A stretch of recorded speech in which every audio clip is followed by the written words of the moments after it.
First ফ্লোরে থাকছি।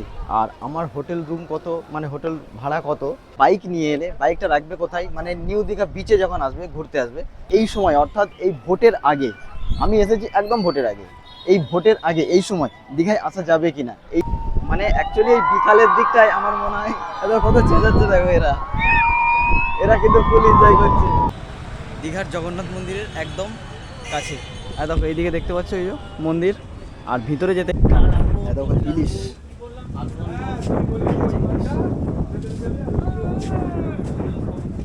আর আমি এই জাস্ট ঢেউসাগর পার্কে এন্ট্রি করলাম। আর ঢেউসাগর পার্কের এন্ট্রি ফিস হচ্ছে এখন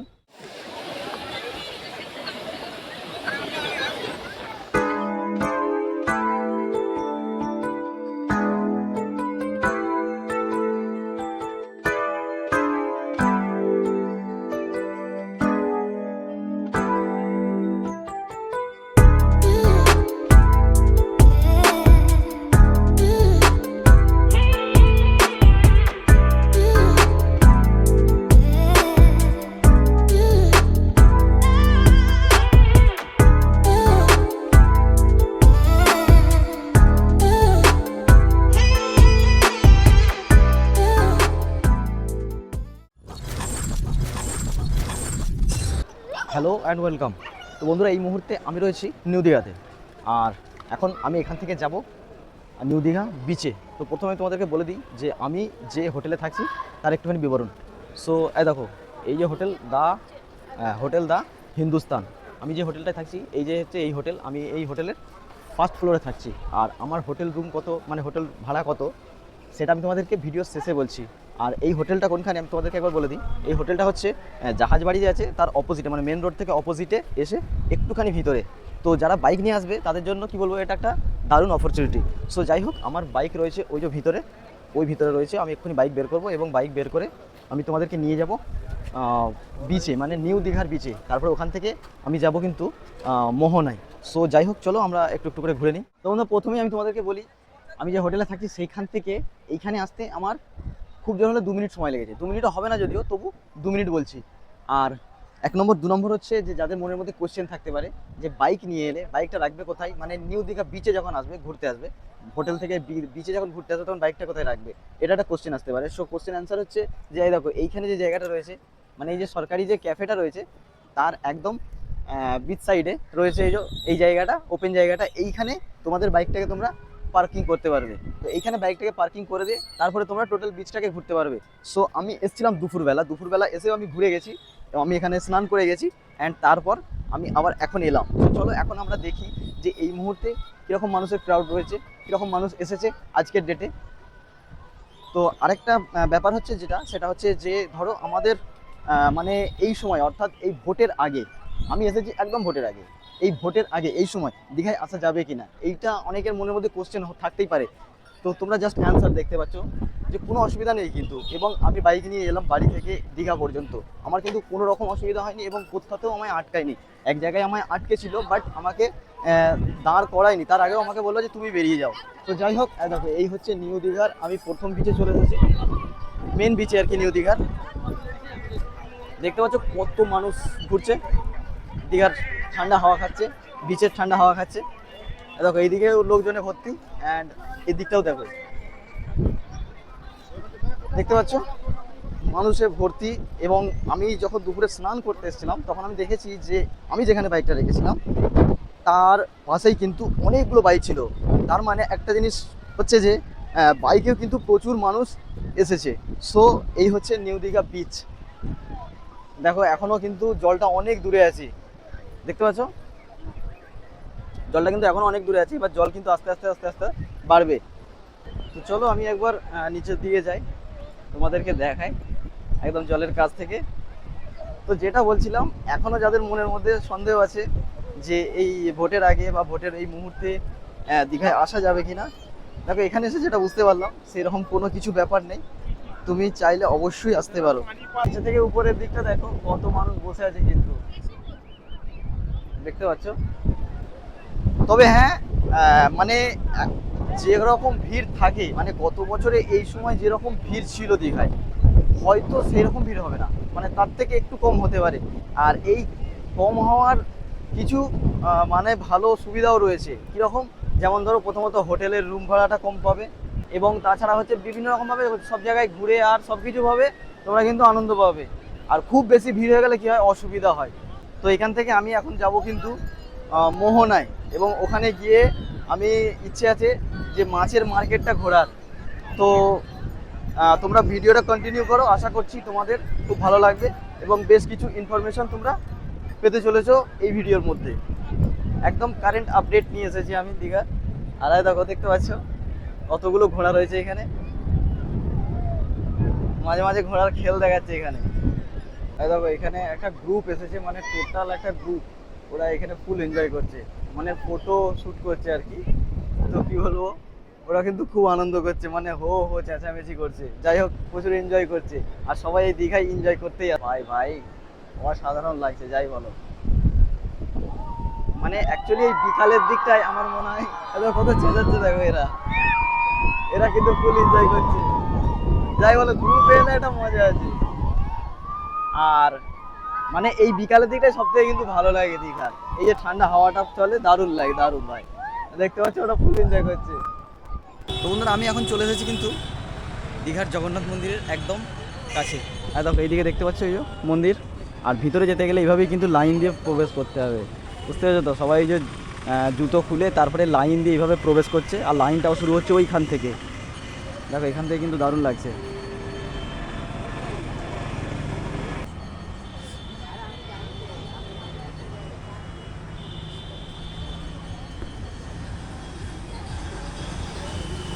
এবং মন্দিরের অপর দিকটাও কিন্তু খুব সুন্দর সাজিয়েছে। মানে দেখো ওইদিকে দেখতে পাচ্ছ দারুণ লাইটিং করা আছে, হেভি লাগছে। দেখো ইলিশ,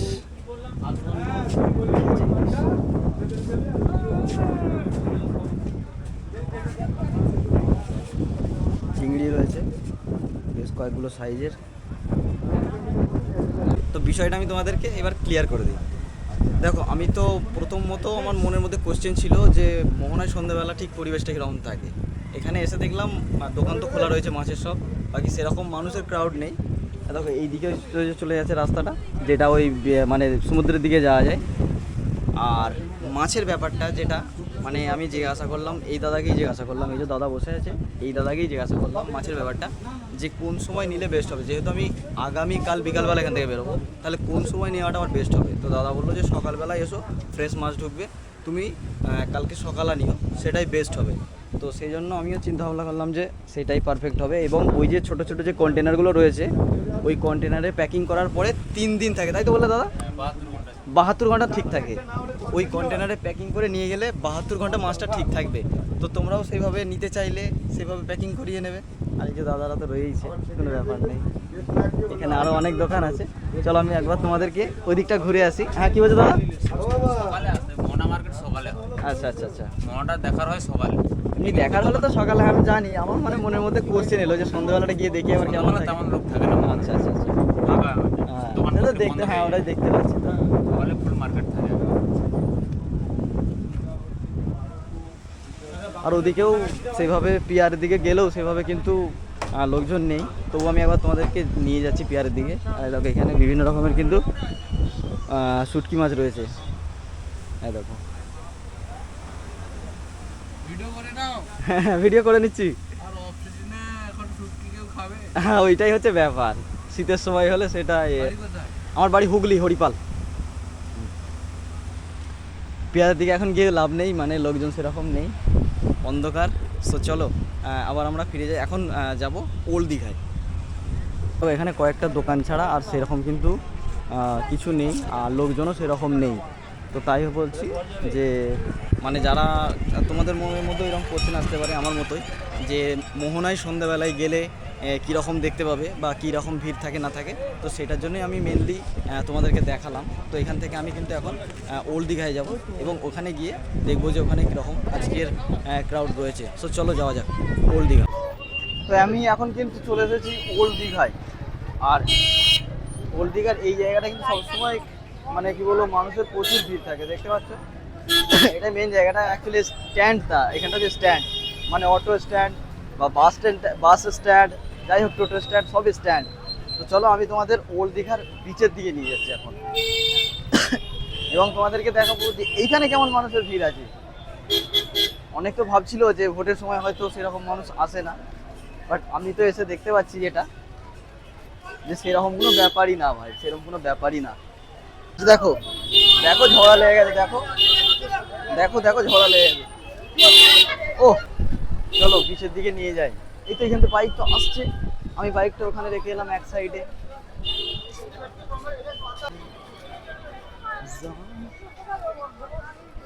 যে ভিড়টা থাকে সেটা কিন্তু নেই ভাই, যাই বলো। মানে যেটা বলছিলাম আর কি, যেরকম ভিড় গত বছরে দেখেছিলাম সেই রকম ভিড় না হলেও ভিড় ভালোই আছে, বুঝতে পেরেছো তো? আর দেখো এই জায়গাটা দেখো, এই জায়গাটা দেখো, এবার তোকে বুঝতে পারবে এইখানে মানে একটা যে ঠেলাঠেলি যে একটা ভিড় থাকে সেই ভিড়টা আছেই। এই গান হচ্ছে ভাই, এটাই সমস্যা হয়ে গেল। এখানে গান হচ্ছে, গান হলে কপিরাইট চলে আসার ভয় লাগে।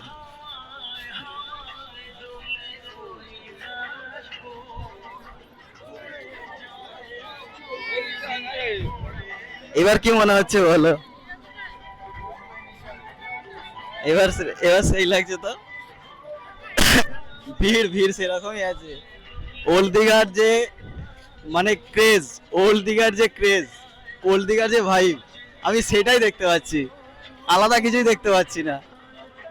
সোনা সোনা খালি খালি সেরকম কিছুই নয়।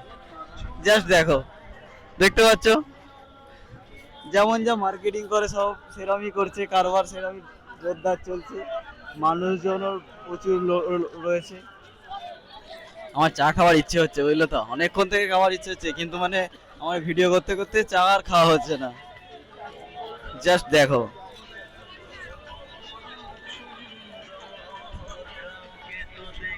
চলো আমি আগে এখানে চা খেয়ে নি বুঝলে।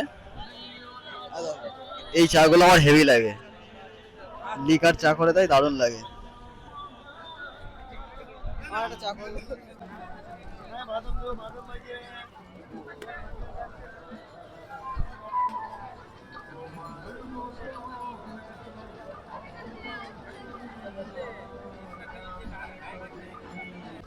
Welcome welcome from ঢেউসাগর park. বন্ধুরা, আমার শেষ স্পট, আজকের এই ব্লগের শেষ স্পট হচ্ছে ঢেউসাগর পার্ক। আর আমি এই জাস্ট ঢেউসাগর পার্কে এন্ট্রি করলাম। আর ঢেউসাগর পার্কের এন্ট্রি ফিস হচ্ছে এখন 20 টাকা। আর এদিকে রয়েছে বাইক পার্কিং, মানে 2 হুইলার অ্যান্ড 4 হুইলার পার্কিং, যার 2 হুইলার পার্কিং হচ্ছে 10 টাকা করে। মানে আমি আমার বাইকটা পার্কিং করলাম, 10 টাকা নিয়েছে, এবং এখানে এন্ট্রি করার জন্য 20 টাকা টিকিট কাটতে হয়েছে। সো এই হচ্ছে মেন গেট। এই যে দেখতে পাচ্ছ একটা দারুণ মানে গেট করা রয়েছে ঢেউসাগর পার্কের। আর ঢেউসাগর পার্কটা বিশেষ করে সব থেকে বেশি মানে ফেমাস হচ্ছে যে এখানের অ্যাক্টিভিটিসের জন্য। এখানে কিন্তু দারুণ দারুণ অ্যাক্টিভিটিস আছে, বিভিন্ন রকমের, বাচ্চাদের এবং বড়দের সকলেরই এখানে কিন্তু দারুণ দারুণ অ্যাক্টিভিটিস আছে। বাকি চলো ভিতরে যাই, তোমাদেরকে দেখাই। দেখো এই ঢেউসাগর পার্কে আমি এর আগেও এসেছি এবং এর আগেও ভিডিও করেছি, তোমাদেরকে দেখিয়েছি। তবে আগের থেকে এখন কিন্তু অনেক পরিবর্তন হয়েছে। তো সেটাই আমরা আজকে দেখব যে কতটা কি পরিবর্তন হয়েছে এবং কি কি অ্যাক্টিভিটিস রয়েছে। তো চলো আমরা মেন স্পটে গিয়ে পৌঁছাই।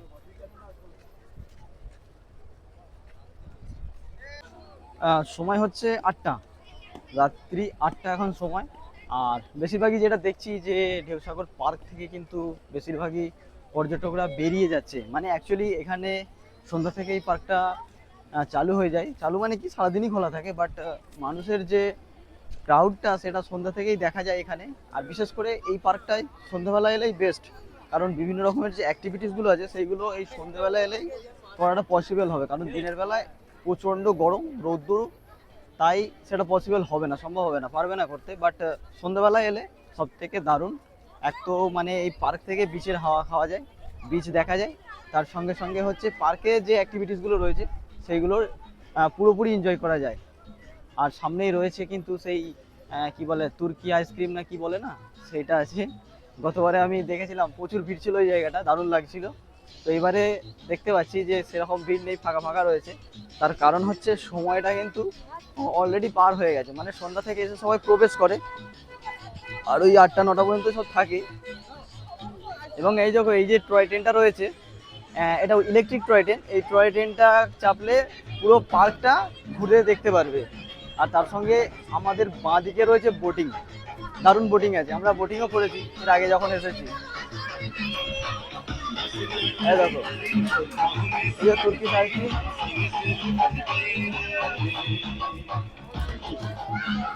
বোটিং বন্ধ হয়ে গেছে, টাইম আউট হয়ে গেছে, বোটিং এর টাইম আউট আজকের জন্য গেম ওভার। এই দেখো বোটিং বন্ধ হয়ে গেছে। আর একটা ব্যাপার হচ্ছে কি, এইখানে কিন্তু এলে সন্ধ্যার যে মানে নাস্তাটা, সন্ধ্যার খাওয়া দাওয়াটা এখান থেকে ভালো করা যাবে। এই যে দোকানগুলো রয়েছে, রেস্টুরেন্টগুলো রয়েছে, এখানে খাওয়া দাওয়া করতে পারবে। আর বাকি অ্যাক্টিভিটিস অনেক রকমের আছে, তবে হয়তো এই সময় আমরা সবগুলো দেখতে পাবো না, কারণ হচ্ছে কি বললাম প্রথমেই ওই যে টাইম আউট হয়ে গেছে, টাইম আউট, আজকের জন্য টাইম আউট। বাট এই দেখো এই হচ্ছে, আচ্ছা এটাকে লাগিয়েছে মাঝখানে, এটা ছিল না গতবারে যখন এসেছিলাম। আর বাচ্চাদের যে অ্যাক্টিভিটিসগুলো রয়েছে সেগুলো হচ্ছে এই দিকটাতে রয়েছে। এখানে আলাদা করে অ্যাক্টিভিটিস করতে গেলে তার জন্য কিন্তু আলাদা করে পে করতে হয়, আলাদা আলাদা সব কিছুর প্রাইস আছে এবং সেগুলো তোমাকে আলাদা করে পে করতে হবে, করেই তারপরেই তোমরা কিন্তু অ্যাক্টিভিটিস এখানে করতে পারবে। আশা করছি তোমরা এই ব্যাপারটা জানো। সো যাই হোক, আমি তোমাদের তবু আর একবার বলে দিলাম। আর এই দেখো এইদিকে রয়েছে বাচ্চাদের অ্যাক্টিভিটি বিভিন্ন রকমের। এখানে অ্যাকচুয়ালি পে করে কয়েন কালেক্ট করতে হয়, আর সেইগুলো থেকেই করা যায় অ্যাক্টিভিটি। আর দেখো দেখতে পাচ্ছ, ঠিক আছে। এই যে এইটা ছিল না, এটাও আমি দেখছি যে নতুন হয়েছে। আর ভিতরে রয়েছে বিভিন্ন রকম, হ্যাঁ হ্যাঁ ঠিক আছে ঠিক আছে হ্যাঁ ঠিক আছে। স্যার বলছেন যে ঠিক আছে, মানে সিকিউরিটি রয়েছে সামনে যিনি টিকিট নেয় আর কি প্রবেশের হয়তো। আর এই জায়গাটা আমার কিন্তু খুব ভালো লাগে, বাট দুটো অক্ষরের লাইট কিন্তু বন্ধ হয়ে গেছে। এই যে এইটা কিন্তু ফিউয়েলে চলে না ইলেকট্রিক, জানি না, ইলেকট্রিকই মনে হচ্ছে, দুটো ইলেকট্রিক হয়ে গেছে। এই দেখো ঢেউ সাগরে এই চারির লাইট অফ হয়ে গেছে, বাকিগুলো জ্বলছে। কিন্তু গত বছরের লাইটিংটা হেভি লাগছিল, মানে গত বছরে যখন আমরা এরকম সময় এসছিলাম তখন লাইটিংটা কিন্তু দারুণ লাগছিল, দুর্দান্ত। বাট এই সময় কিন্তু লাইট দেখতে পাচ্ছি অনেক কম। আর এইদিকে আরও রয়েছে অ্যাক্টিভিটিস, বাচ্চা এবং বড়দের দুটোই আছে। এটা যাচ্ছে সবাই, এই দিকটা গেলে আমরা দেখতে পাবো, এখান থেকে আমরা সি ভিউ পাবো। চলো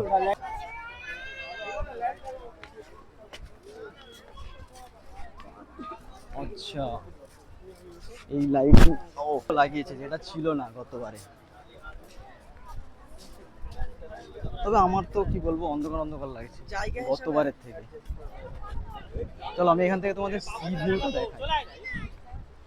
ওদিকে মৎস্যকন্যার লাইট তো অফ হয়ে গেছে, মৎস্যকন্যার লাইট নেই। ওইদিকে একটা বড় আছে, মানে রেস্টুরেন্ট না জানি না কি, বাট ওটা মৎস্যকন্যা না কি এরকম বলে। সো ওর লাইট কিন্তু অফ হয়ে গেছে। এই ব্রিজটা খুব ভালো লাগে, আর এখানে সবাই কিন্তু ফটোশুট করে এবং করছে। ওয়াও, এইখান থেকেই বুঝতে পারছি যে লাইট আসছে, সরি হাওয়া আসছে, লাইট আসছে বলছি, হাওয়া আসছে এখান থেকে। এখানে দারুণ একটা দুর্দান্ত অ্যাক্টিভিটিস রয়েছে, এটা শুধুমাত্র বড়দের, সেটাও আমি তোমাদেরকে দেখাই। চলো, এখানে বেশ কিছু মানুষজন রয়েছে। আর এখান থেকে কিন্তু খুব সুন্দর একটা হাওয়া পাওয়া যায় সমুদ্রের, যেটা আমি পাচ্ছি এই মুহূর্তে। দারুণ হাওয়া আসছে একটা, মানে সন্ধ্যাবেলা এখানে বসে থাকলে উঠতে ইচ্ছে করবে না, সেরকম একটা জায়গা আর কি। অন্ধকার, বাট অন্ধকার পুরো এই দিকটা, এখান থেকে সমুদ্র ভিউ পাবেই না মনে হচ্ছে। আর বালি হয়ে আছে, বালি উঠছে এত। দেখো এই জায়গাটার কথা বলছিলাম, এখান থেকে সি ভিউটা পাওয়া যায়। যেটা বলছিলাম সেটা হচ্ছে যে আলাদা করেও এই পার্কের ভিডিও আমার পোস্ট করা আছে, চাইলে তোমরা আমার চ্যানেলে গিয়ে দেখতে পারো। তবে এই হচ্ছে ঢেউসাগর পার্ক, আর আজকের পরিবেশ প্রকৃতি রয়েছে এই রকম। আর মানুষজন কিন্তু অনেকই কম। এবং আমি যখন ওল্ড দীঘায় গেছিলাম, মানে এর আগে জাস্ট পার করে এলাম ওল্ড দীঘায়, তখন ওখানে ছিলাম, ওখানে একটা দোকানে চা খেলাম, জিজ্ঞাসা করছিলাম যে দাদা এই বছর, যে কাকা এই বছরের মানে মানুষজন কীরকম চাপ রয়েছে। বলছে নেই, বলছে না এর মতন। বুঝতে পেরেছো, মানে যা থাকে তার 50%ও নেই মানুষ। তো বন্ধুরা, তোমাদেরকে বলেছিলাম যে আমি যে হোটেলে থাকছি তার রুম প্রাইস কত। রুম প্রাইস হচ্ছে 600 টাকা পার ডে। তো আবার দেখা হচ্ছে পরের ভিডিও। সবাই ভালো থেকো, সুস্থ থেকো, জয় হিন্দ।